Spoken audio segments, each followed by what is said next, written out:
वसुदेवसुतं देव कंसचाणूरमर्दनं देवकी परमानन्दं कृष्णं वन्दे जगद्गुरुं।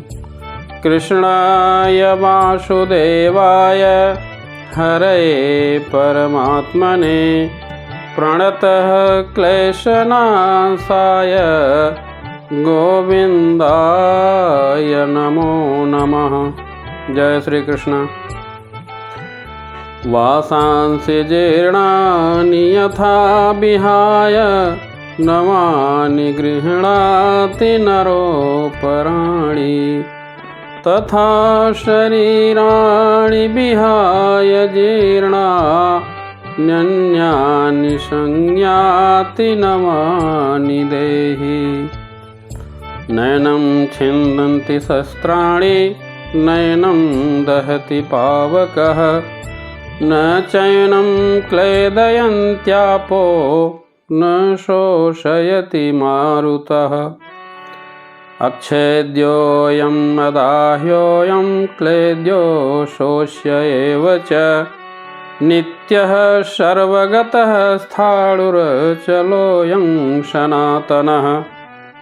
अर्थात जिस प्रकार मनुष्य पुराने वस्त्रों को त्याग कर नए वस्त्र धारण करता है, उसी प्रकार आत्मा पुराने तथा व्यर्थ के शरीरों को त्याग कर नवीन शरीर धारण करता है।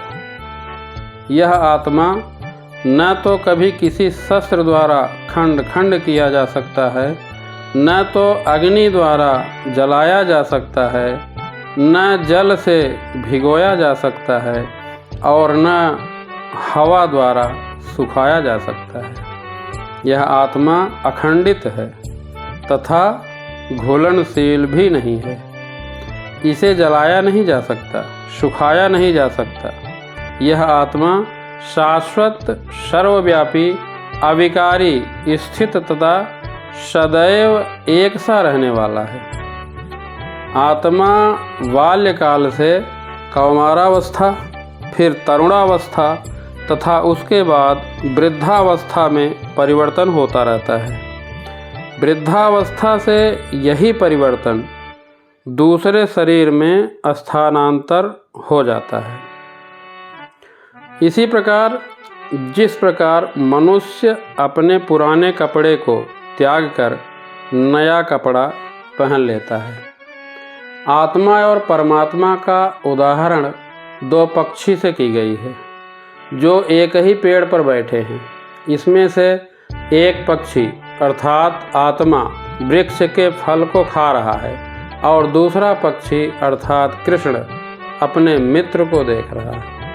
दोनों पक्षी एक समान गुण वाले हैं, परंतु एक भौतिक वृक्ष के फलों पर मोहित है, दूसरा अपने मित्र के कार्यकलापों का साक्षी है।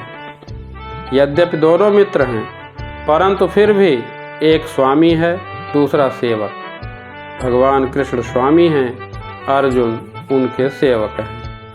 यहाँ भगवान श्री कृष्ण अर्जुन को उपदेश देते हैं कि वह अपने पितामह तथा गुरु के देहांतरण पर शोक न प्रकट करे, बल्कि उसे इस धर्म युद्ध की लड़ाई में अधर्म की तरफ जो खड़े हैं उनका वध करने में प्रसन्नता होनी चाहिए, जिससे वे लोग भी अपने कर्म फलों से मुक्त हो जाएं।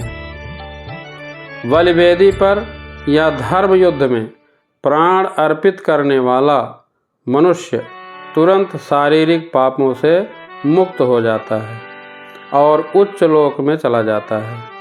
अतः अर्जुन का शोक करना ठीक नहीं है। कोई भी हथियार, अग्नि, वर्षा, चक्रवात आत्मा को मारने में समर्थ नहीं है। आत्मा को न तो कभी खंड खंड किया जा सकता है, न तो किसी हथियार से उसका संहार किया जा सकता है।